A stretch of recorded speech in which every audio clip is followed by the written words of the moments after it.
പിതാവിന്റെയും പുത്രന്റെയും പരിശുദ്ധാത്മാവിന്റെയും നാമത്തിൽ ആമേൻ. നമുക്ക് പ്രാർത്ഥിക്കാം. അമ്മേ പരിശുദ്ധമ്മേ, അമ്മേ പരിശുദ്ധമ്മേ, ദൈവമാതാവേ, കൃപാസനത്തിലൂടെ ഞങ്ങൾക്കും ഞങ്ങളുടെ ദേശത്തിനും അമ്മ മധ്യസ്ഥം തേടി തന്ന എല്ലാ അനുഗ്രഹങ്ങൾക്കും കൃപകൾക്കും ഞങ്ങളിപ്പോൾ ഹൃദയം നിറഞ്ഞ നന്ദി പറയുന്നു. അമ്മേ പരിശുദ്ധമ്മേ, ദൈവമാതാവേ, 2004 ഡിസംബർ 7 തീയതി ഉച്ചകഴിഞ്ഞ് 2:30 കൃപാസനത്തിൽ സംഭവിച്ച അമ്മയുടെ പ്രത്യക്ഷപ്പെടലിനെ കുറിച്ച് തിരുസഭയ്ക്ക് സമർപ്പിച്ചിരിക്കുന്ന പഠനരേഖകളുടെ സഭാത്മകമായ പഠനം ആരംഭിക്കുവാൻ ഞങ്ങൾ പ്രാർത്ഥിക്കുന്നു.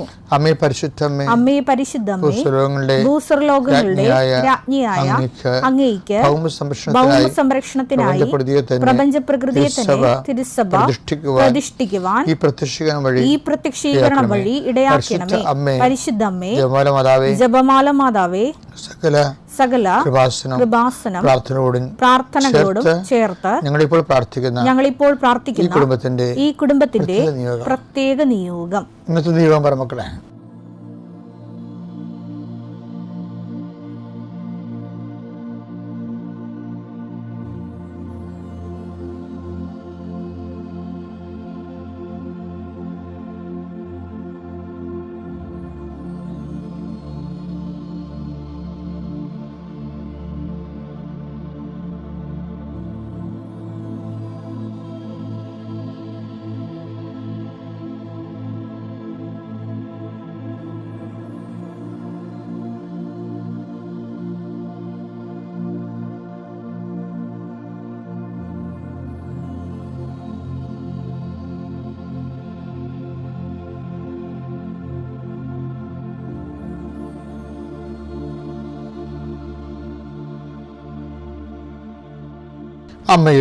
അമ്മയുടെ പ്രത്യക്ഷീകരണത്തിന്റെ ഈ അനുഗ്രഹവേളയിൽ ഞങ്ങൾക്ക് സാധിച്ചു തരുവാൻ കനിയണമേ. ആമേൻ. വിശ്വാസ പ്രമാണം.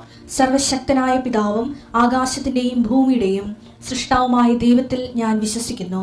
അവിടുത്തെ ഏകപുത്രനും ഞങ്ങളുടെ കർത്താവുമായ ഈശോ മിശിഹായിലും ഞാൻ വിശ്വസിക്കുന്നു. ഈ പുത്രൻ പരിശുദ്ധാത്മാവിനാൽ ഗർഭസ്ഥനായി കന്യകാമറിയത്തിൽ നിന്ന് പിറന്ന് പൊന്തിയോസ് പീലാത്തോസിന്റെ കാലത്ത് പീഡകൾ സഹിച്ച് കുരിശിൽ തറയ്ക്കപ്പെട്ട് മരിച്ച് അടക്കപ്പെട്ട് പാതാളങ്ങളിൽ ഇറങ്ങി മരിച്ചവരുടെ ഇടയിൽ നിന്ന് 3-ാം നാൾ ഉയർത്ത് സ്വർഗത്തിലേക്ക് എഴുന്നള്ളി സർവശക്തിയുള്ള പിതാവായ ദൈവത്തിന്റെ വലതുഭാഗത്തിരിക്കുന്നു. അവിടെ നിന്ന് ജീവിക്കുന്നവരെയും മരിച്ചവരെയും വിധിക്കുവാൻ വരുമെന്നും ഞാൻ വിശ്വസിക്കുന്നു. പരിശുദ്ധാത്മാവിലും ഞാൻ വിശ്വസിക്കുന്നു. വിശുദ്ധ കത്തോലിക്കാ സഭയിലും പുണ്യവാന്മാരുടെ ഐക്യത്തിലും പാപങ്ങളുടെ മോചനത്തിലും ശരീരത്തിന്റെ ഉയർപ്പിലും നിത്യമായ ജീവിതത്തിലും ഞാൻ വിശ്വസിക്കുന്നു. ആമേൻ. സ്വർഗ്ഗസ്ഥനായ ഞങ്ങളുടെ പിതാവേ, അങ്ങയുടെ നാമം പൂജിതമാകണമേ. അങ്ങയുടെ രാജ്യം വരണമേ. അങ്ങയുടെ തിരുമനസ് സ്വർഗത്തിലെ പോലെ ഭൂമിയിലും ആകണമേ. അന്നു വേണ്ടുന്ന ആഹാരം ഇന്ന് ഞങ്ങൾക്ക് തരണമേ. ഞങ്ങളോട് തെറ്റ് ചെയ്യുന്നവരോട് ഞങ്ങൾ ക്ഷമിക്കുന്നത് പോലെ ഞങ്ങളുടെ തെറ്റുകൾ ഞങ്ങളോടും ക്ഷമിക്കണമേ. ഞങ്ങളെ പ്രലോഭനത്തിൽ ഉൾപ്പെടുത്തരുതേ, തിന്മയിൽ ഞങ്ങൾ രക്ഷിക്കണമേ. ആമേൻ. നന്മ നിറഞ്ഞ മറിയമേ, സ്വസ്തി. കർത്താവ് അങ്ങയുടെ കൂടെ സ്ത്രീകളിൽ അങ്ങ് അനുഗ്രഹിക്കപ്പെട്ടവളാകുന്നു. അങ്ങയുടെ ഉദരത്തിൻ ഫലമായി ഈശോ അനുഗ്രഹിക്കപ്പെട്ടവനാകുന്നു. പരിശുദ്ധ മറിയമേ, തമ്പുരാന്റെ അമ്മേ, പാപികളായ ഞങ്ങൾക്ക് വേണ്ടി ഇപ്പോഴും ഞങ്ങളുടെ മരണസമയത്തും തമ്പുരാനോട് അപേക്ഷിക്കണമേ. ആമേൻ. എൻ്റെ കർത്താവേ, നിന്റെ ഉന്നതമായ നാമത്തിന് സ്തോത്രം ചെയ്യുന്നു. എൻ്റെ കർത്താവേ, നിന്റെ വിശുദ്ധ പൗരോഹിത്യത്തെ മഹത്വപ്പെടുത്തണമേ. എൻ്റെ കർത്താവേ, സഭയിലുള്ള സാന്നിധ്യം പ്രകടമാക്കണമേ. 39 വർഷം ഞാൻ അർപ്പിച്ച കൃപാനയുടെ യോഗ്യതയാൽ കൃപാസ്ഥാനത്താരെ ജീവനോടെ പ്രത്യക്ഷപ്പെട്ട പരിശുദ്ധ അമ്മയുടെ മാധ്യസ്ഥത ഇപ്പോൾ പ്രാർത്ഥിക്കുന്ന മക്കളുടെ മേൽ കർത്താവിൻ്റെ ശക്തിവെക്കട്ടെ. ഇന്നത്തെ നിങ്ങളുടെ യാത്രാമേൽ കർത്താവിൻ്റെ കൃപ ചൊരിയട്ടെ. കർത്താവേ, കുടുംബത്തിൻ്റെ ജീവസന്ധാന മാർഗത്തിന് വേണ്ടി ജോലി ചെയ്യുന്നവരുണ്ട്, ദൂരങ്ങളിൽ ജോലി ചെയ്യുന്നവരുണ്ട്, അവർക്ക് വിസ പ്രോസസ്സിങ് നടക്കുന്നവരുണ്ട്, അത് വിസ വീണ്ടും പുതുക്കി കിട്ടാത്തവരുണ്ട്, സങ്കടപ്പെടുന്നവരുണ്ട്, കുടുംബസമയം ജീവിക്കാൻ പറ്റാതെ തിരിച്ചു പോരാൻ വേണ്ടി വേദനിച്ച് ജീവിക്കുന്നവരുണ്ട്. ഈശോയെ, നാട്ടിൽ വന്നാൽ ജീവിക്കാൻ പറ്റാത്ത ചുറ്റുപാടുകളുള്ളവരുണ്ട്. ഈശോയെ, നാട്ടിലെ വീട് പോലും വിറ്റുപോയവരുണ്ട്. ഈശോയെ, ഇങ്ങനെ പലതരത്തിൽ വേദനിക്കുന്നവർ സങ്കടത്തോടെ അങ്ങയുടെ ദിവസനെ പ്രാർത്ഥിക്കുന്നുണ്ട്. ഈശോയെ, അങ്ങയ്ക്ക് മാത്രം ഇടപെടാൻ പറ്റുന്ന കാര്യങ്ങളിൽ മനുഷ്യൻ്റെ പാപങ്ങളും പുണ്യങ്ങളും നോക്കാതെ കർത്താവേ, അങ്ങ് ഇടപെട്ടുകൊണ്ട് അവർ നിലനിർത്തണമേ എന്ന് കൃപാസന ആൾത്താരെ ജീവനോടെ പ്രത്യക്ഷപ്പെട്ട പരിശുദ്ധ അവിടെ മാധ്യസ്ഥതയായി ഈശോ നാമത്തെ പ്രാർത്ഥിക്കുന്നു. പിതാപുത്രൻ പരിശുദ്ധാത്മാവായ സർവ്വ നീക്കുവാമേ. കഴിഞ്ഞ ദിവസം നമ്മൾ എടുത്ത സബ്ജക്റ്റ് റോമ 4:20. അതായത് ദൈവത്തെ മഹത്വപ്പെടുത്തി വിശ്വാസത്തിൽ ശക്തി പ്രാപിക്കുകയും. അപ്പോൾ നമ്മളവിടെ കണ്ടത് വിശ്വാസം എന്നുള്ളത് അനുദിനം ശക്തി പ്രാപിക്കേണ്ട ഒരു വിഷയമാണ്. അപ്പോൾ ശക്തി പ്രാപിക്കണത് എങ്ങനെയാണ് നമ്മൾ ശക്തി പ്രാപിക്കണത്? റോമ 4:20 എന്താണ് പറയണത്? അതിന് ദൈവത്തെ മഹത്വപ്പെടുത്തണം. ദൈവത്തെ മഹത്വപ്പെടുത്തണമെന്ന് പറയുമ്പോൾ നമ്മുടെ മഹത്വത്തെ അടിയറവ് വെക്കുകയാണ് ചെയ്യണം സാധാരണ. അല്ല യേശുവേ സ്വസ്ത്രം എന്ന് പറയണതല്ല ദൈവത്തെ മഹത്വപ്പെടുത്തുന്നത്. ദൈവത്തെ മഹത്വപ്പെടുത്തുമ്പോൾ എപ്പോഴായാലും നമ്മുടെ മഹത്വത്തിന് മങ്ങലേൽക്കുന്ന കാര്യം ഉറപ്പാണ്. കാര്യം ഇപ്പോൾ ഉദാഹരണത്തിന് സ്വർഗസ്ഥനായ പിതാവിൻ്റെ അന്തസ്സത്തെ എന്താണ്? ദൈവത്തെ മഹത്വപ്പെടുത്തുകയാണ്. ഇപ്പം നിനക്ക് മക്കളില്ല എന്ന് വിചാരിച്ചോ? മക്കളില്ലാത്തത് ദൈവത്തിൻ്റെ ഹിതമായിട്ട് എടുത്തുകൊണ്ട് ദൈവത്തെ മഹത്വപ്പെടുത്താം. അപ്പോൾ നമ്മുടെ മഹത്വത്തിന് ഒരു മങ്ങലില്ല അവിടെ. മക്കളില്ലാത്തവരാണ് ആൾക്കാർ വിളിക്കും മച്ചിയാണ്. മക്കളില്ലാത്തവർ എന്ന് പറയുമ്പോൾ നമ്മുടെ സ്വത്ത് അടിച്ചു മാറ്റാൻ വേണ്ടി നമ്മുടെ സഹോദരങ്ങളെ നമ്മുടെ ചോരയ്ക്ക് വേണ്ടി കാത്തിരിക്കും. എത്ര കുടുംബങ്ങളാണെന്നറിയാം മക്കളില്ലാത്തവരെ അവരെ ആക്ഷേപിക്കുകയും ചെയ്യും, അവരുടെ സ്വത്ത് അടിച്ചു മാറ്റുകയും ചെയ്യും. അതൊക്കെ അവർ സങ്കടങ്ങളൊന്നും ആരും പറയത്തില്ല. പക്ഷേ ഞാൻ കണ്ടിട്ടുള്ള സത്യങ്ങളാണ് അതൊക്കെ. അവരോട് അതിൻ്റെ പേരിൽ അവരെ കഴുത്തേക്കാറൊന്നും നിൽക്കണ്ട കേട്ടോ.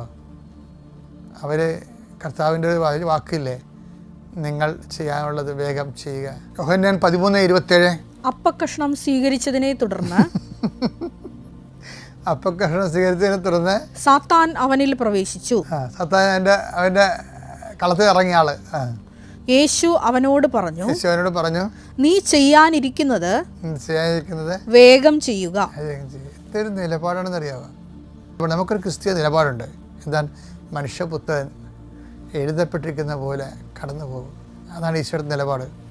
നീ ചെയ്യാനുള്ളത് വേഗം ചെയ്യുമെന്ന് പറഞ്ഞിട്ട് അടുത്ത അതേ വിഷയം, ആ പ്രമേയം വേറെ സ്ഥലത്ത് പറയുമ്പോൾ ഈശോ പറഞ്ഞ വാക്കാണ്. മത്തായി 26:24 വായിച്ചോളൂ. മനുഷ്യപുത്രൻ എഴുതപ്പെട്ടിരിക്കുന്നത് പോലെ പോകുന്നു. അത്രയുള്ള കാര്യം. എന്ന് വെച്ച് കഴിഞ്ഞാൽ അതൊരു നിലപാട് രൂപപ്പെട്ട് പിന്നെ കർത്താവിൻ്റെ ഒരു നിലപാട് കണ്ട. യോഹന്നാൻ 13:27 എന്താ പറയണത്? നെഗറ്റീവ് പവേഴ്സിനോടും ഇടപെടലിനോടും പറയും നീ ചെയ്യാനുള്ള വേഗം ചെയ്യുക എന്ന്. ഇതിൻ്റെ കൂടെയാണ് നമ്മൾ മത്തായി 26:24 കൂട്ടി വെക്കുന്നത്. എന്താണ്? നീ ചെയ്യാനുള്ള വേഗം ചെയ്യുക, മനുഷ്യപുത്രൻ എഴുതപ്പെട്ടിരിക്കുന്ന പോലെ കടന്നു പോകും. പരിശുദ്ധ അമ്മ വഴി സഭയിൽ എന്നേക്കും മഹത്വം ഉണ്ടാകട്ടെ. എൻ്റെ പേര് ഗ്രേസ് മരിയ. ഞാൻ എറണാകുളം ജില്ലയിലെ ഏലൂർ സെയിൻറ് ആൻസ് ഇടവക അംഗമാണ്.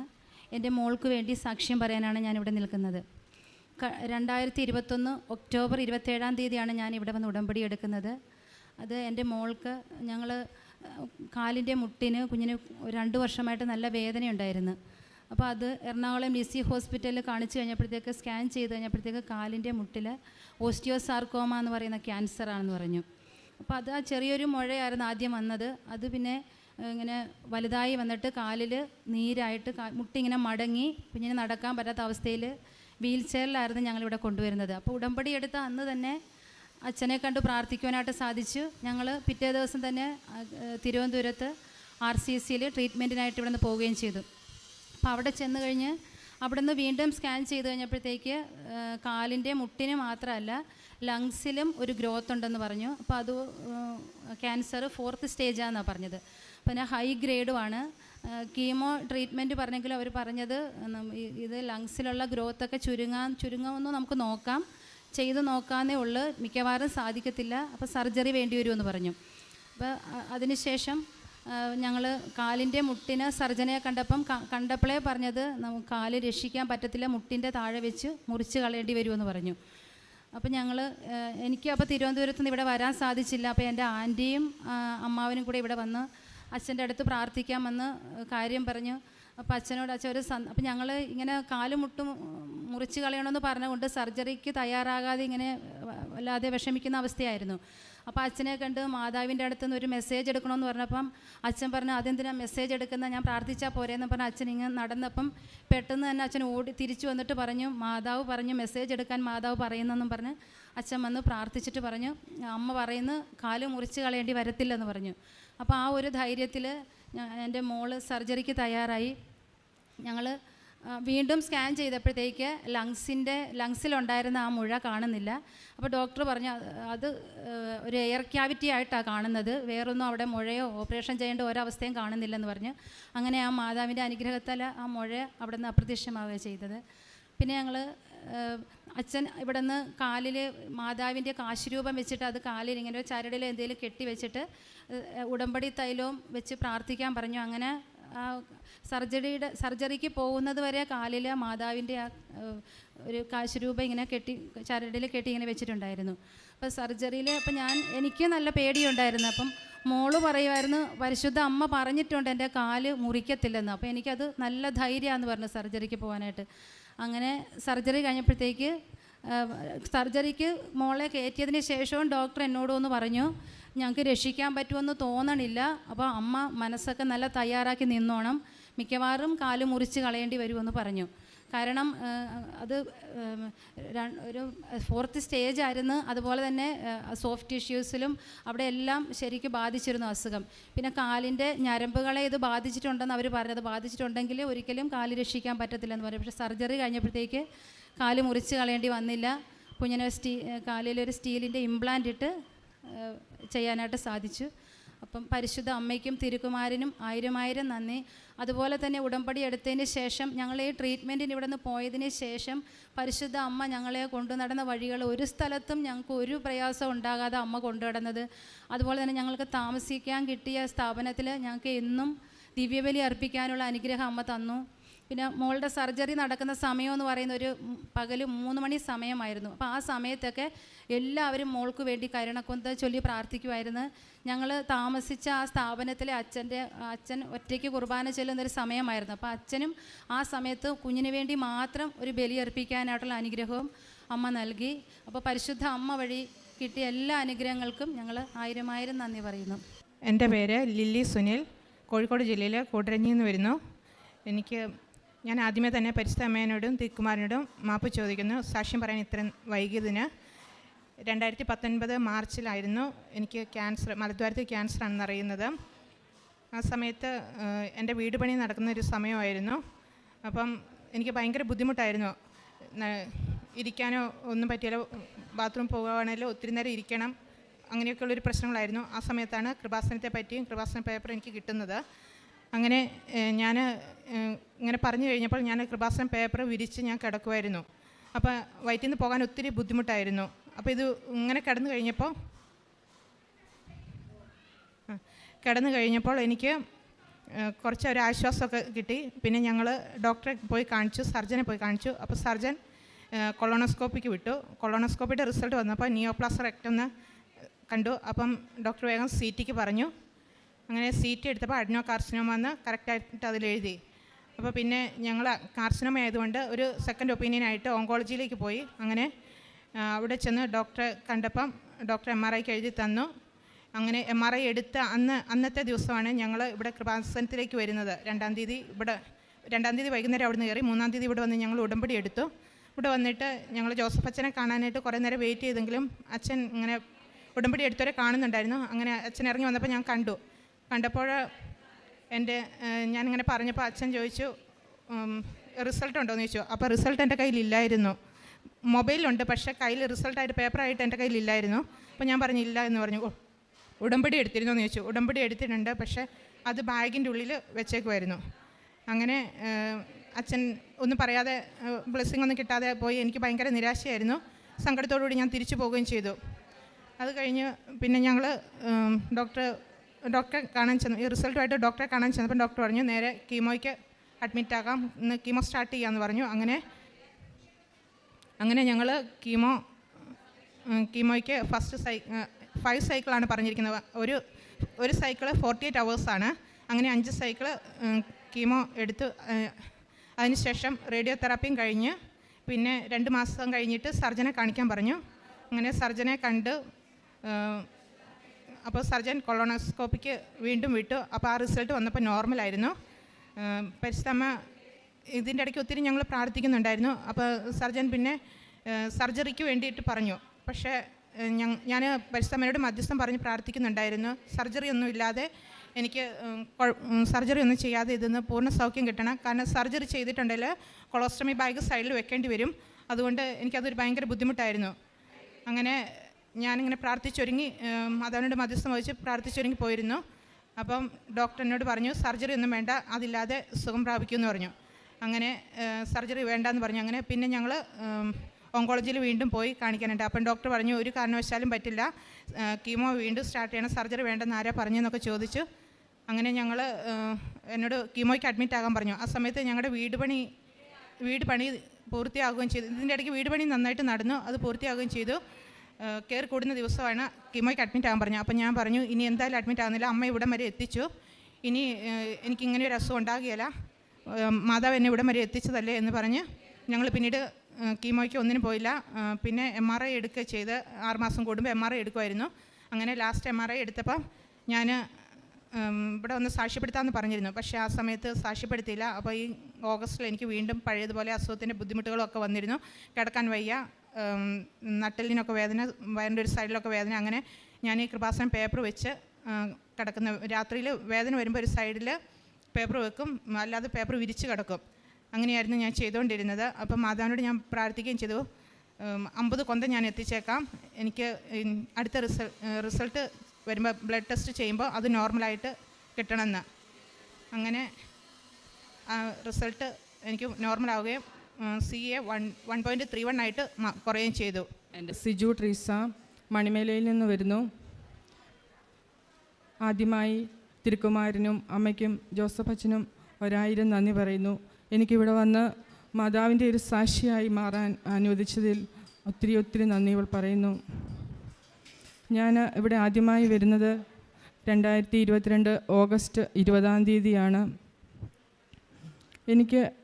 ഞാൻ നിയോഗം വെച്ചതിൽ ആദ്യത്തേത് വെച്ചത് എനിക്ക് മൈഗ്രെയിൻ ഉണ്ടായിരുന്നു. 2016 തൊട്ട് 2016 എനിക്ക് കഠിനമായ തലവേദന വരികയും ഹോസ്പിറ്റലിൽ അഡ്മിറ്റായി CT സ്കാനും MRI ഒക്കെ എടുത്തു. പക്ഷേ അതിലൊന്നും കാണുന്നില്ല എന്ന് ഡോക്ടർ പറഞ്ഞു. അപ്പോൾ 7 ദിവസത്തെ ആൻറ്റിബയോട്ടിക് കഴിഞ്ഞ് ഡിസ്ചാർജായി. ഡോക്ടർ പറഞ്ഞു ടെൻഷൻ അടിക്കരുത്, ടെൻഷനും കൊണ്ട് വരുന്ന മൈഗ്രെയിനാന്ന് പറഞ്ഞു. മൈഗ്രെയിന് ഒട്ടും ടെൻഷൻ അടിക്കാൻ പറ്റത്തില്ല എന്ന് പറഞ്ഞു. അപ്പോൾ ഞാൻ ഡിസ്ചാർജ് മേടിച്ചു, ഹോസ്പിറ്റലിൽ നിന്ന് പോരുന്നു. പെയിൻ കില്ലറൊക്കെ തന്നിരുന്നു. പെയിൻ കില്ലറൊക്കെ കഴിക്കുമ്പോൾ കുറവുണ്ട്. പക്ഷേ 6 വർഷമായിട്ട് എനിക്ക് തലവേദന തുടർന്നുകൊണ്ട് പോയി. 2-3 ഹോസ്പിറ്റലുകളിലൊക്കെ കാണിച്ചു. പക്ഷേ ടാബ്ലറ്റ് കഴിക്കുമ്പോൾ ഒരു കുറവുണ്ട്. പിന്നെയും അതുപോലെ തന്നെ ഡെയിലി വരുമായിരുന്നു മൈഗ്രെയിൻ. അപ്പം ഞാനൊരു നേഴ്സാണ്. ഞാൻ IELTS പാസ്സായിരുന്നു. 2021 ജൂലൈയിൽ എനിക്ക് UK പോകണമെന്ന് ഭയങ്കര ആഗ്രഹമായിരുന്നു. അപ്പോൾ കഴിഞ്ഞ ഡിസംബറിൽ എൻ്റെ ഇൻ്റർവ്യൂവും ഓഫർ ലെറ്ററും എല്ലാം വന്നതിന് ശേഷം എനിക്ക് പെട്ടെന്ന് നെഞ്ചുവേദനയും പാൽപിറ്റേഷനൊക്കെ വന്നു. അപ്പം എനിക്ക് പെട്ടെന്ന് ഞാൻ ഹോസ്പിറ്റലിൽ പോയി, എന്നെ ഹസ്ബൻഡ് ഹോസ്പിറ്റലിൽ കൊണ്ടുപോയി ECG ഒക്കെ എടുത്തു. പക്ഷേ അതെല്ലാം നോർമലായിരുന്നു. ഡോക്ടർ പറഞ്ഞു ഇത് വൈറ്റമിൻസ് എല്ലാം ലോ ആയതാണ്, മൈഗ്രെയിൻ്റെ ടാബ്ലറ്റ് 6 വർഷമായിട്ട് കഴിക്കുന്നത് കൊണ്ട് വൈറ്റമിൻസ് എല്ലാം ലോ ആയി. വൈറ്റമിൻ ഡിയും HB എല്ലാം ഒത്തിരി ലോ ആയിപ്പോയി, കാൽസ്യവും. അങ്ങനെ എനിക്ക് UK പോകാനുള്ള എൻ്റെ ആ ചാൻസ് നഷ്ടപ്പെട്ടായിരുന്നു.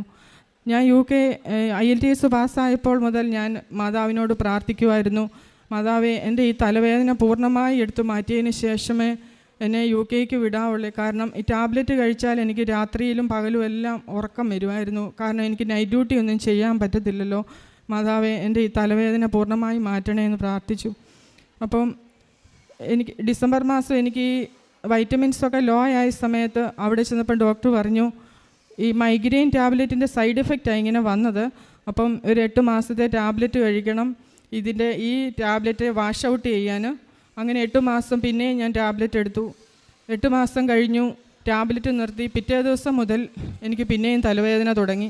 അപ്പോൾ ഹസ്ബൻഡ് വന്ന് നമുക്കൊന്നുകൂടെ ഹോസ്പിറ്റലിൽ പോകാം. ഞാൻ പറഞ്ഞു ഞാൻ വരുന്നില്ല ഇനി ഹോസ്പിറ്റലിൽ, ഇനി ഞാൻ കൃപാസനത്തിൽ പോയി ഉടമ്പടി എടുത്തതിന് ശേഷം മാത്രമേ ഞാൻ ഇനിയും ഹോസ്പിറ്റലിൽ വരത്തുള്ളൂ എന്ന് പറഞ്ഞു. 1 മാസത്തെ താമസം ഉണ്ടായി ഇങ്ങോട്ട് വരാൻ. ഓരോ തടസ്സങ്ങളായിരുന്നു. 1 മാസം ഞാൻ പെയിൻ കില്ലർ എടുത്തു. ഉടമ്പടി എടുത്തതിന് ശേഷമേ ഇനി ഞാൻ ഹോസ്പിറ്റലിൽ പോകത്തുള്ളൂ എന്ന് പറഞ്ഞു. അപ്പോൾ ആ 1 മാസം ഞാൻ ടാബ്ലറ്റ് എടുത്തു. പിന്നെ ഓഗസ്റ്റ് 20-ാം തീയതി ഇവിടെ വന്ന് ഉടമ്പടി എടുത്തു. ആദ്യത്തെ നിയോഗം തന്നെ ഞാൻ എൻ്റെ തലവേദന മാറാൻ വേണ്ടിയാണ് എഴുതിയത്. അപ്പം ഒരാഴ്ച ഞാൻ ഉടമ്പടി പ്രാർത്ഥനയും പ്രത്യക്ഷീകരണ പ്രാർത്ഥനയും എല്ലാം കൃത്യമായി ചൊല്ലി വൈകുന്നേരത്തെ ഉടമ്പടി പുതുക്കൽ, മരിയൻ ഉടമ്പടി പുതുക്കൽ ഞാൻ എൻ്റെ തലയിൽ നെറ്റിയിൽ കുരിശ് വരച്ച് ഞാൻ ഉടമ്പടി പുതുക്കൽ എൻ്റെ കുടുംബാംഗങ്ങൾക്കെല്ലാം അങ്ങനെ തന്നെ ഞാൻ ചെയ്തിരുന്നു.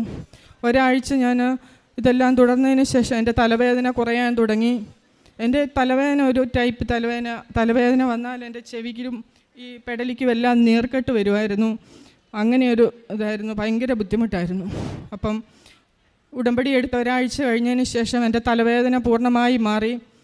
3 മാസമായി ഇതുവരെ ഞാൻ ഹോസ്പിറ്റലിൽ മരുന്നിന് പോയിട്ടില്ല. അങ്ങനെ മാതാവ് തിരുക്കുമാരനും വഴി എനിക്ക് തന്ന ഈ വലിയ അനുഗ്രഹത്തിന് നന്ദി പറയുന്നു. പിന്നെ എൻ്റെ മോന് 3 വർഷം മുന്നേ ഒന്ന് വീണായിരുന്നു. അവന് വീണ കാര്യം ഞങ്ങളോട് പറഞ്ഞില്ല.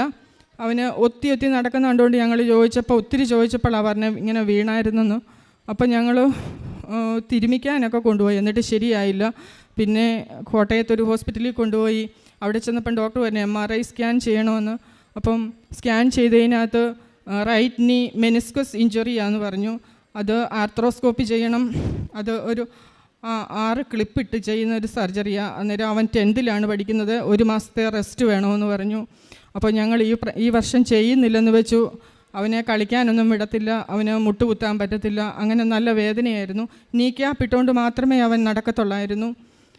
അങ്ങനെയായപ്പോൾ ഞാനിവിടെ വന്ന് ഉടമ്പടിയിൽ നിയോഗം വെച്ചിരുന്നു, മോൻ്റെ കാലിൻ്റെ വേദന മാറിക്കിട്ടണേ, ഓപ്പറേഷൻ കൂടാതെ. അപ്പോൾ എന്നും ഉടമ്പടി തൈലം എടുത്ത് ഞാൻ കുരിശ് വരച്ച് അവൻ നെറ്റിയിൽ തൂക്കുകയും കാലിൻ്റെ മുട്ടയിൽ കുരിശ് വരച്ച് പ്രാർത്ഥിക്കുന്നതിൻ്റെ ഫലമായി അവന് ഒത്തിരി മാറ്റമുണ്ട്. അവനിപ്പോൾ സ്കൂളിൽ കളിച്ചിട്ടൊക്കെയാണ് വരുന്നത്. മുട്ടിൽ നിന്ന് ലുത്തിനിയ മുഴുവനും മുട്ടിൽ നിന്ന് ചൊല്ലുന്നുണ്ട്. അങ്ങനെ മാതാവ് തിരുക്കുമാരൻ വഴി ഞങ്ങൾക്ക് വലിയൊരു അനുഗ്രഹം തന്നു. പിന്നെ 1 മാസം മുന്നേ എൻ്റെ പുറത്ത് ഒരു നെല്ലിക്ക വലുപ്പത്തിലൊരു മുഴ വന്നു. അപ്പം ഞാൻ വീട്ടിൽ പറഞ്ഞില്ല. അതിങ്ങനെ വലുതാകുന്നതനുസരിച്ച് എനിക്കൊരു പേടിയുണ്ടായി. അപ്പം ഞാൻ ഹസ്ബൻഡിനോട് പറഞ്ഞപ്പം പറഞ്ഞു ഹോസ്പിറ്റലിൽ കൊണ്ടുപോകാം, ഇത് വെച്ചോണ്ടിരിക്കേണ്ടെന്ന് പറഞ്ഞു. അങ്ങനെ ഞാൻ ഒരു ദിവസം മാതാവിൻ്റെ ഉടമ്പടി തൈലം എടുത്ത് ഞാൻ കുരിശ് വരച്ച് പ്രാർത്ഥിച്ചു, വിശ്വാസ പ്രമാണം ചൊല്ലി പ്രാർത്ഥിച്ചു. അതിൻ്റെ ഫലമായി പിറ്റേ ദിവസം നോക്കുമ്പോൾ ആ മുഴ ഇരുന്നത് എവിടെയാണെന്ന് പോലും അറിയാത്ത പോലെ അത് അപ്രത്യക്ഷമായി. ഇത്രയും അനുഗ്രഹങ്ങൾ തന്ന മാതാവിനും തിരുക്കുമാരനും 1000 നന്ദികൾ പറയുന്നു. എൻ്റെ പേര് എലിസബത്ത്. ഞാൻ കാസർഗോഡ് ജില്ലയിലെ മാലക്കൽ ഇടവകയിൽ നിന്നും വരുന്നു. ഞാനിപ്പോൾ ഇത് 3ാം പ്രാവശ്യമാണ് ഇവിടെ സാക്ഷ്യം പറയുന്നത്. ഞാൻ ഉടമ്പടി എടുത്തിട്ട് ഇത് 7ാം പ്രാവശ്യമാണ് ഇന്ന് പുതുക്കുന്നത്. എനിക്ക് ഏറ്റവും കൂടുതൽ നന്ദിയും സ്നേഹവും കടപ്പാടും എൻ്റെ പരിശുദ്ധ അമ്മയോടും തിരുക്കുമാരനോടുമാണ്. എൻ്റെ ജീവിതത്തെ നയിക്കുന്നത് എന്നും അമ്മയാണ്. എനിക്ക് മറ്റാരും ഇല്ലയെന്ന് തോന്നുമ്പോഴൊക്കെ ഞാൻ അമ്മയിൽ ആശ്രയിക്കാറുണ്ട്. അതുപോലെ ഒരു സംഭവമാണ് ഞാനിപ്പോൾ സാക്ഷ്യമായിട്ട് പറയുന്നത്. ഈ കഴിഞ്ഞ ഓണത്തിൻ്റെ അന്ന് എൻ്റെ അനിയത്തി ഒരു നൺ സിസ്റ്ററാണ്. അവൾക്ക് കണ്ണിൻ്റെ കാഴ്ച ഒരു മരുന്ന് ഉപയോഗിച്ചതിൻ്റെ ഫലമായിട്ട് ഒരു കണ്ണിൻ്റെ കാഴ്ച പെട്ടെന്ന് പോയി. അപ്പോൾ അവൾ കരഞ്ഞോണ്ട് എന്നെ വിളിച്ച്, ചേച്ചി ഉടമ്പടി എടുക്കുന്നയാളല്ലേ, എൻ്റെ കണ്ണിന് കാഴ്ച പോയി, ഞാനിനി എന്ത് ചെയ്യും? അവളൊരു സ്കൂളിൻ്റെ പ്രിൻസിപ്പാളാണ്, ഞാനിനി എങ്ങനെ ജോലി ചെയ്യും എന്നൊക്കെ പറഞ്ഞ് ഇങ്ങനെ കരഞ്ഞു. അപ്പം ഞങ്ങളിങ്ങനെ ഓണമെല്ലാം ഉണ്ടിട്ട് സന്തോഷിച്ചിരിക്കുന്ന സമയത്ത് ഈ വാർത്ത കേട്ട് വീട്ടിലെല്ലാവർക്കും ഭയങ്കര സങ്കടമായി. മുമ്പിൽ മറ്റൊരു വഴികളും ഇല്ലാതിരിക്കുന്ന സമയത്ത് നമുക്ക് ഏറ്റവും പ്രധാനപ്പെട്ടത് നമ്മുടെ ലൈറ്റ് ക്യാൻഡിൽ ഉടമ്പടിയാണല്ലോ. അതോർത്തുകൊണ്ട് ഞാൻ അപ്പോൾ തന്നെ ലൈറ്റ് ക്യാൻഡിൽ ഉടമ്പടി എടുത്തു. ലൈറ്റ് ക്യാൻഡിൽ ഉടമ്പടി എടുത്ത് പ്രാർത്ഥിച്ചതിൻ്റെ ഫലമായിട്ട് അവൾക്ക് 15 ദിവസത്തിന് ശേഷം കാഴ്ച തിരിച്ചു കിട്ടി. അതിൻ്റെ ചരിത്രം പറയുകയാണെങ്കിൽ അന്ന് ഓണത്തിൻ്റെ ദിവസമായതുകൊണ്ട് എവിടെയും ഒരു ഡോക്ടർമാരെ പോലും അവൾക്ക് കൺസൾട്ട് ചെയ്യാൻ കിട്ടിയില്ല. അവസാനം ഒരു പഞ്ചായത്ത് പ്രസിഡൻറ്റ് മെഡിക്കൽ കോളേജിൽ വിളിച്ച് സ്പെഷ്യലായിട്ടൊരു ഡോക്ടറെ, ഐ സ്പെഷ്യലിസ്റ്റിനെ റിക്രൂട്ട് ചെയ്തിട്ടാണ് ഇവളെ നോക്കിയിട്ട് കണ്ണിൻ്റെ കാഴ്ച റെറ്റിനയുടെ 90% കാഴ്ചയും നഷ്ടപ്പെട്ടിരിക്കുന്നു എന്ന് പറഞ്ഞു. ഡോക്ടർക്ക് ഒരു പ്രതീക്ഷയും ഇല്ലായിരുന്നു കാഴ്ച തിരിച്ചു കിട്ടുമെന്ന്. പക്ഷേ ഞാൻ ലൈറ്റ് ക്യാൻഡിൽ പ്രയർ ചെയ്തതിൻ്റെ ഫലമായിട്ടായിരിക്കും ഒരാഴ്ച കഴിഞ്ഞപ്പോൾ തന്നെ കാഴ്ച ഭാഗികമായിട്ട് തിരിച്ചു വന്നു. 60% പിന്നെ കോശങ്ങളും തിരിച്ചു വന്നുവെന്ന് ഡോക്ടർ പറഞ്ഞു. പിന്നെയും ഒരു 15 ദിവസം കൂടെ കഴിഞ്ഞപ്പോഴത്തേനും മൂടൽമഞ്ഞിനകത്തൂടെ നമ്മൾ കാണുന്ന പോലെ കാണാൻ തുടങ്ങി. അതിനുശേഷം പയ്യെ കണ്ണ് ക്ലിയറായി വന്നു. അങ്ങനെ കാഴ്ച പൂർണ്ണമായിട്ടും തിരിച്ചു കിട്ടി. ഇത് ഞങ്ങളുടെ കുടുംബത്തിനും ഞങ്ങളുടെ എല്ലാവർക്കും ഭയങ്കര സന്തോഷം നിറഞ്ഞൊരു ഭയങ്കര ഇതായിരുന്നു. ഈ സംഭവം അറിഞ്ഞതിന് ശേഷം ഇങ്ങനത്തെ ഒരു ലൈറ്റ് ക്യാൻഡിൽ പ്രെയർ ചെയ്യാൻ എൻ്റെ കുടുംബത്തിലുള്ളവരെല്ലാവരും എന്നോട് എപ്പോഴും അന്വേഷിക്കും, ചേച്ചി എങ്ങനെയാണ് ലൈറ്റിൽ ക്യാൻഡിൽ പ്രെയർ ചെയ്യുന്നതെന്ന്. ഞാൻ എല്ലാവർക്കും ആ കാര്യങ്ങളെല്ലാം പറഞ്ഞു കൊടുക്കാറുണ്ട്. രണ്ടാമതായിട്ട് എനിക്ക് കിട്ടിയ ഒരു അനുഭവം എന്ന് പറഞ്ഞാൽ, ഞാൻ എപ്പോഴും ഇവിടുത്തെ സാക്ഷ്യങ്ങൾ കേട്ട് കഴിയുമ്പോൾ പരിശുദ്ധ അമ്മ എല്ലാവർക്കും പ്രത്യക്ഷപ്പെടുന്നു, അവരോട് സംസാരിക്കുന്നു, അവർക്ക് സുഗന്ധം കിട്ടുന്നു എന്നൊക്കെ ഉള്ള സാക്ഷ്യങ്ങൾ കേൾക്കുമ്പോൾ ഞാൻ പരിശുദ്ധ അമ്മയോട് പറയും, ഞാനെപ്പോഴും അമ്മയുടെ കൂടെ നടക്കുന്നയാളാണല്ലോ, എനിക്ക് ഇതുവരെ ഒരു അനുഭവം പോലും കിട്ടിയിട്ടില്ലല്ലോ, എനിക്ക് എൻ്റെ വിശ്വാസം സ്ഥിരീകരിക്കാൻ അമ്മ എനിക്കൊരു അടയാളം തരണമേ എന്ന് പ്രാർത്ഥിച്ചു. അങ്ങനെ എൻ്റെ മോളുടെ കുഞ്ഞിൻ്റെ മാമോദീസയുടെ അന്ന് പരിശുദ്ധ അമ്മ എൻ്റെ നെറ്റിയിൽ പ്രത്യക്ഷപ്പെട്ടു. ഞാനത് അറിയുന്നത് അന്നേരമൊന്നും അറിഞ്ഞിട്ടില്ല. ഫോട്ടോഗ്രാഫർ ഫോട്ടോ എടുത്തതിന് ശേഷം ഒരാഴ്ച കഴിഞ്ഞാണ് ഫോട്ടോ കിട്ടിയത്.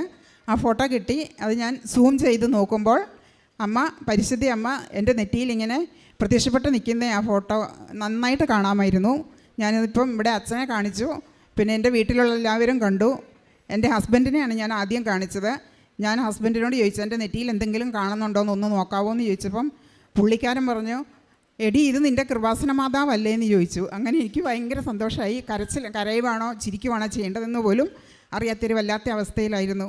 അമ്മയ്ക്കും തിരുക്കുമാരനും ഒരു കോടി നന്ദി പറയുന്നു. അമ്മയ്ക്കും ഈശോയ്ക്കും എൻ്റെ 1000 നന്ദി. ഞാൻ എറണാകുളം ജില്ലയിലെ പച്ചാളം ചാത്യാത്തിടവയിൽ നിന്ന് വരുന്നു. ഞാനിവിടെ വന്നിരിക്കുന്നത്, ഞാൻ ഉടമ്പടിയിൽ വെച്ച 4 കാര്യങ്ങൾ എനിക്ക് സാധിച്ചു കിട്ടി. അതിൽ എൻ്റെ മോൾക്ക് IELTS കാനഡയിലേക്ക് അപ്ലൈ ചെയ്യാനായിരുന്നു. പക്ഷേ അത് കിട്ടണമെങ്കിൽ ഒത്തിരി IELTS മോൾ 2 പ്രാവശ്യം എഴുതിയതാണ്. പക്ഷേ ഒരു മൊഡ്യൂളിന് 5.5 വന്നു. പക്ഷേ കാനഡയിലേക്ക് അപ്ലൈ ചെയ്യണമെങ്കിൽ നമുക്ക് എല്ലാത്തിനും 6 വേണം. പക്ഷേ ഓവറോൾ നല്ല സ്കോർ ഉണ്ടായിരുന്നു. റീഡിങ്ങിന് മാത്രം 5.5. 2 പ്രാവശ്യം എഴുതിയപ്പോഴും സെയിം തന്നെയാണ് വന്നത്. പിന്നെ ഓഫർ ലെറ്ററിന് അപ്ലൈ ചെയ്യാം ഏജൻസി പറഞ്ഞു. പഴയ IELTS സ്കോർ വെച്ചിട്ട് നമുക്ക് ടൊറൻറ്റോയിൽ തന്നെ നല്ല കോളേജിൽ നമുക്ക് അപ്ലൈ ചെയ്യാമെന്നൊരു ഓപ്ഷൻ പറഞ്ഞു. അപ്പോൾ ഞങ്ങളത് ചെയ്തു വെച്ചു. എങ്കിലും നമുക്ക് പോകണമെങ്കിൽ IELTS 2ാമത് എഴുതണം, നല്ല സ്കോറും കിട്ടണം, ഇൻഡിവിജ്വൽ 6 ലഭിക്കണം. അപ്പോൾ മോൾക്ക് ആകെ ടെൻഷനായി. എങ്കിലും ഞങ്ങൾ ഓഫർ ലെറ്ററിന് അപ്ലൈ ചെയ്തു. IELTS ഒരു പ്രാവശ്യം കൂടി എഴുതാമെന്ന് വിചാരിച്ചു. പക്ഷേ മോള് കാശ് രൂപയൊക്കെ ആയിട്ടാണ് എക്സാം എഴുതിയത്. വന്നപ്പോൾ മമ്മി എനിക്ക് റീഡിങ് പിന്നെയും ടഫായിരുന്നു. ഒട്ടും എന്താ വെച്ചാൽ ഇനി അടുത്ത ഡേറ്റ് എടുത്തോ മമ്മി, എനിക്ക് ഒട്ടും ഈസി ആയിരുന്നില്ലെന്ന് പറഞ്ഞു. അപ്പോൾ എനിക്ക് ഭയങ്കര വിഷമമായി. കാരണം ഞങ്ങൾ ജാനുവരി ഇൻടേക്കാണ് നോക്കിയത് പോകാൻ. അപ്പോൾ മോൾക്ക് ഒക്ടോബർ ആയി, ഏകദേശം ഒക്ടോബർ ഫസ്റ്റ് വീക്കൊക്കെ ആയപ്പം നമുക്ക് ടൈമില്ല, 3 മാസം മുമ്പ് സബ്മിറ്റ് ചെയ്യണമെന്നാണ് പറഞ്ഞത് അവർ. അപ്പോൾ ആകെ ടെൻഷനായി. ഓഫർ ലെറ്റർ വന്നിട്ടില്ല, IELTS ഇപ്പോൾ എഴുതിയിട്ടുണ്ട്. അങ്ങനെ ഇരിക്കുമ്പം ഞാൻ എപ്പോഴും പ്രാർത്ഥിക്കും. പിന്നെ 2 പ്രാവശ്യം ഉടമ്പടി ജാനുവരിയിലാണ് ഞാൻ എടുത്തത്. 1-ാം തീയതി, ജാനുവരി 26-ാം തീയതി എടുത്തെങ്കിലും എനിക്ക് ഉടമ്പടി കംപ്ലീറ്റ് ആയിട്ട് പാലിക്കാൻ പറ്റിയില്ല. ഇപ്പോൾ പേപ്പർ കിട്ടിയാലും ഞാൻ എൻ്റെ ഫാമിലി ഫ്രണ്ട്സിനൊക്കെയാണ് കൊടുത്തിരുന്നത്. അതുപോലെ എൻ്റെ ഷോപ്പിൽ വരുന്നവർക്കൊക്കെയാണ് ഞാൻ കൊടുത്തിരുന്നത്. അത് പുറത്ത് കൊണ്ടുപോയി കൊടുക്കാനൊരു ഇതുണ്ടായിരുന്നു. പക്ഷേ 3ാമത് ഞാൻ പുതുക്കിയപ്പോൾ ഞാൻ കറക്റ്റ് എല്ലാം പാലിക്കുമെന്ന് തന്നെ ഒരു നിശ്ചയം എടുത്തിരുന്നു. അതുപോലെ തന്നെ എനിക്ക് പേപ്പർ കിട്ടി പിറ്റേ ദിവസം തന്നെ ഞാൻ അതായത് പള്ളിയിൽ 3 സ്ഥലത്ത് പോയിട്ട് അവിടെ നിന്നിട്ട് വരുന്ന എല്ലാവർക്കും കൊടുത്തു. ചിലർ വേണ്ടാന്ന് പറഞ്ഞു, എങ്കിലും ഞാൻ എല്ലാവർക്കും ആ പേപ്പർ മൊത്തം സബ്മിറ്റ് കൊടുത്തു. പിന്നെ കാരുണ്യ പ്രവൃത്തികൾ കൂടുതലായിട്ട് എനിക്ക് ചെയ്യാൻ പറ്റി. ഒത്തിരി പേരെ എനിക്ക് സഹായിക്കാൻ പറ്റി. ഞാൻ ഡെയിലി രാവിലത്തെ ഫുഡ് കഴിക്കില്ല, പക്ഷെ ഉണ്ടാക്കും. അത് ഞാൻ മോളെ കോളേജിൽ ആക്കുമ്പോൾ പോകുന്ന വഴി ഏതെങ്കിലും വയ്യാത്തൊരു ആൾക്ക് അത് കൊടുക്കും ഡെയിലി. അങ്ങനെ ഒരു ആഴ്ചയിൽ 6 ദിവസവും ഞാൻ ഫാസ്റ്റ് ചെയ്യും. അതുപോലെ ഫുഡും കൊടുക്കും. അതുമാത്രമല്ല, എൻ്റെ അടുത്ത് ഒത്തിരി അമ്മമാർ വരാറുണ്ട് സഹായം ചോദിച്ച്. ഒരിക്കലും അവരെ ഞാൻ വെറുതെ വിടില്ല. എനിക്ക് എൻ്റെ കയ്യിൽ എന്താ ഉള്ളത്, ഡ്രസ്സാണെങ്കിലും പൈസയാണെങ്കിലും എല്ലാം ഞാൻ കൊടുക്കാറുണ്ട്. അതുപോലെ ഓൾഡ് ഏജ് ഹോമിൽ പോയിട്ടുണ്ടായിരുന്നു. അവിടെ ഒത്തിരി അമ്മമാരെ കണ്ടു, കിടപ്പായിട്ട് രോഗികളായിട്ടുള്ള അമ്മമാരെ കണ്ടു. അവർക്ക് വേണ്ട സാധനങ്ങൾ അത്യാവശ്യം വാങ്ങിച്ചു കൊടുക്കാനും അവരോട് കുറേ നേരം സ്പെൻഡ് ചെയ്യാനും, ഇനി ക്രിസ്മസിന് ഞങ്ങൾ വരാമെന്നും പറഞ്ഞിട്ടുണ്ട്. അവരുടെ കൂടെ കുറച്ച് ടൈം ഫാമിലി ആയിട്ട് സ്പെൻഡ് ചെയ്യണം. അങ്ങനെയും ഒത്തിരി അനുഗ്രഹങ്ങൾ. പിന്നെ അവർക്ക് എന്തെങ്കിലും ആവശ്യമുള്ളപ്പോൾ എന്നെ ഫോണിൽ വിളിക്കും, എനിക്ക് പറ്റുന്ന പോലെ അവർക്ക് എത്തിച്ചു കൊടുക്കും. അങ്ങനെ കുറേ കാര്യങ്ങൾ എനിക്ക് ചെയ്യാൻ പറ്റി. പള്ളിയിൽ കറക്റ്റായിട്ട് പോകാനും, ഡെയിലി പ്രെയർ മുടങ്ങൂല. എനിക്കൊരു ഷോപ്പുണ്ട്, എനിക്കൊരു കോഫി ഷോപ്പാണ് എൻ്റെ വീടിൻ്റെ താഴത്ത് തന്നെയാണ്. അത് ഞാൻ ഒറ്റയ്ക്ക് തന്നെയാണ് റൺ ചെയ്യുന്നത്, അവിടെ സ്റ്റാഫൊന്നുമില്ല. അപ്പോൾ ഒത്തിരി തിരക്കും കാര്യങ്ങളാണെങ്കിലും ഷോപ്പിൽ ഇരുന്നുകൊണ്ട് തന്നെയാണ് ഞാൻ ബൈബിൾ വായിക്കുന്നതും പ്രാർത്ഥിക്കുന്നതും എല്ലാ കാര്യങ്ങളും. എന്ത് തിരക്കുണ്ടെങ്കിലും ഞാൻ ഒന്നും വിടില്ല, എല്ലാം കറക്റ്റായിട്ട്. കൊന്ത മാത്രം ഫാമിലിയായിട്ട് മേളിച്ച് എന്നിട്ട് വേണം എത്തിക്കാൻ. ഇച്ചിരി ലേറ്റാവും, കാരണം 10 മണിക്ക് ഷോപ്പ് ക്ലോസ് ചെയ്തിട്ട് വേണം പ്രാർത്ഥന എത്തിക്കാൻ. പക്ഷെ അതുപോലും ഒന്നും ഞാൻ മുടക്കിയിട്ടില്ല. ഹസ്ബൻഡ് ഇല്ലെങ്കിലും ഞങ്ങൾ മുടങ്ങാതെ ചെല്ലും. അങ്ങനെ ഒത്തിരി പ്രാർത്ഥിച്ചു, ഒത്തിരി കാര്യങ്ങൾ എനിക്ക് ചെയ്യാൻ പറ്റി. അതിൻ്റെ ഫലമായിട്ട് എനിക്ക് ഓരോ കാര്യങ്ങൾ സ്റ്റെപ്പ് ബൈ സ്റ്റെപ്പാണ് നടന്നത്. ഫസ്റ്റ് വന്നത് എൻ്റെ മോളുടെ 5:30 പ്രാർത്ഥന കഴിഞ്ഞ് ഞാൻ ഓഫർ ലെറ്റർ, അതായത് മെയിൽ ജസ്റ്റ് ചെക്ക് ചെയ്തു. അപ്പോൾ മോൾക്ക് ഓഫർ ലെറ്റർ വന്ന് കിടക്കണേണ് ഹംബറിൽ നിന്ന്. അത് 4 മാസമായിട്ട് ഓഫർ ലെറ്റർ കിട്ടിയില്ല. ശരിക്കും 2 വീക്സ് 3 മന്ത്സ് 1 മന്ത് കൊണ്ടൊക്കെ കിട്ടും. പക്ഷേ ഇത് ഹംബർ എന്ന് പറഞ്ഞ കോളേജ്, അത് ഇച്ചിരി ടഫാണ് കിട്ടാൻ. അങ്ങനെ പെട്ടെന്ന് കിട്ടുന്നതല്ല. പക്ഷേ എൻ്റെ മോൾക്ക് 4 മാസം കഴിഞ്ഞപ്പോൾ ഞാൻ എപ്പോഴും ഏജൻസി വിളിച്ച് ചോദിക്കും, ഇത് കിട്ടുമോ, അല്ലെങ്കിൽ ഇനിയും രണ്ടാമത് അപ്ലൈ ചെയ്യണോ? അപ്പോൾ അവർ ഇല്ല, കിട്ടും മാഡം, വെയിറ്റ് ചെയ്യണമെന്ന് പറഞ്ഞു. അങ്ങനെ അത് കിട്ടി.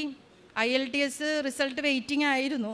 അതും എൻ്റെ മോൾക്ക് ഇതുപോലെ 5:30 പ്രാർത്ഥിച്ച് കഴിഞ്ഞിട്ടാണ് ഞാൻ ഓപ്പൺ ചെയ്തത് മെയിൽ. അതിൽ ഞാൻ നോക്കിയത് റീഡിങ്ങിന് എൻ്റെ മോൾക്ക് എത്രയുണ്ടെന്നാണ്. എൻ്റെ മോൾക്ക് റീഡിങ്ങിനും റൈറ്റിങ്ങിനും 6, ലിസ്ണിങ്ങിന് 8.5, എല്ലാത്തിനും ഓവറോൾ 7 കിട്ടി. എൻ്റെ മാതാവ് എൻ്റെ മോൾക്ക് നല്ല സ്കോർ. ജാനുവരി ഇൻടേക്ക് കിട്ടുമെന്ന് ഒട്ടും പ്രതീക്ഷയല്ല, കാരണം സബ്മിറ്റ് ചെയ്യാനുള്ള ടൈമില്ല.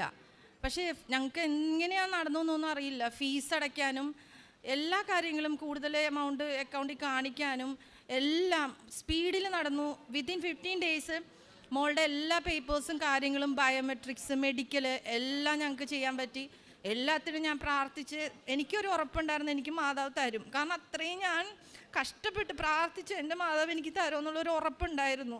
അത് മെയിലേക്കാണ് ഞങ്ങൾ വിചാരിച്ചത് കിട്ടുമെന്ന്. പക്ഷെ എനിക്ക് ജാനുവരി ഇൻടേക്ക് ഡേറ്റ് ഇട്ട് ഇന്നത്തെ ഡേറ്റ് പ്രാർത്ഥിച്ച് ഇന്ന് വിസ അപ്രൂവൽ വന്നു മോൾക്ക്. ഇപ്പോൾ ടിക്കറ്റ് ബുക്ക് ചെയ്തു, പാസ്പോർട്ട് നാളെ സബ്മിറ്റ് ചെയ്യും. ഇത്രയും അനുഗ്രഹങ്ങൾ തന്ന അമ്മയ്ക്ക് ഒരു 1000 നന്ദി.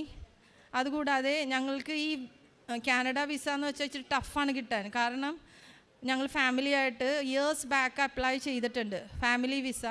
അങ്ങനെ ഒത്തിരി വിസിറ്റിംഗ് ഒക്കെ അപ്ലൈ ചെയ്തിട്ട് ഒന്നും കിട്ടിയിട്ടില്ല. എല്ലാത്തിലും ഞങ്ങൾക്ക് റിജക്ഷൻസ് ആണ്. കാരണം ഞങ്ങളുടെ ഫാമിലി മെമ്പേഴ്സ് അവിടെ ഉണ്ട്, എൻ്റെ ഡാഡി എല്ലാവരും അവിടെ ഉള്ളത് കൊണ്ട് നമ്മൾ പോയാൽ തിരിച്ചു വരില്ല. പിന്നെ PR-ൽ നമുക്ക് പോയിൻറ്റ്സ് കിട്ടിയില്ല. അങ്ങനെ ഒത്തിരി റീസൺ കൊണ്ട് റിജക്ഷൻസ് വന്നു. അപ്പോൾ ഏജൻസി പറഞ്ഞത് മോളുടെ കാര്യം നടക്കാൻ പ്രയാസമാണ്, കാരണം നിങ്ങൾക്ക് ഹിസ്റ്ററി അവർ ചോദിക്കുമ്പോൾ ഓൾറെഡി അപ്ലൈ ചെയ്തിട്ടുണ്ട്, കിട്ടിയിട്ടില്ല. അപ്പോൾ 50% ഏജൻസി പറഞ്ഞുള്ളൂ. പക്ഷേ എനിക്ക് വിശ്വസിക്കാൻ പറ്റുന്നില്ല. ഇന്ന് രാവിലെ മെയിൽ വന്നു, അവിടെ നിന്ന് വിളിച്ചു, നിങ്ങൾക്ക് വിസ അപ്രൂവലായെന്ന്. ഇനിയും ഉടമ്പടിയിൽ 2 കാര്യങ്ങളും കൂടി ഉണ്ട്. അതിലൊരു കാര്യം ഓൾറെഡി നടന്നുകൊണ്ടിരിക്കുകയാണ്. അതും എനിക്ക് ഉടനെ ഇവിടെ വന്ന് സാക്ഷ്യം പറയാൻ പറ്റുമെന്ന് ഞാൻ വിശ്വസിക്കുന്നു. പിന്നെ ഒരെണ്ണം എൻ്റെ ഫാമിലി മെമ്പേഴ്സിലുള്ളവർക്ക് വേണ്ടിയിട്ടാണ്. അതും അമ്മ മാതാവിൻ്റെ പ്രാർത്ഥന കേൾക്കുമെന്ന് ഞാൻ വിശ്വസിക്കുന്നു. അമ്മ എനിക്ക് തന്ന എല്ലാ അനുഗ്രഹങ്ങൾക്കും 1 കോടി നന്ദി.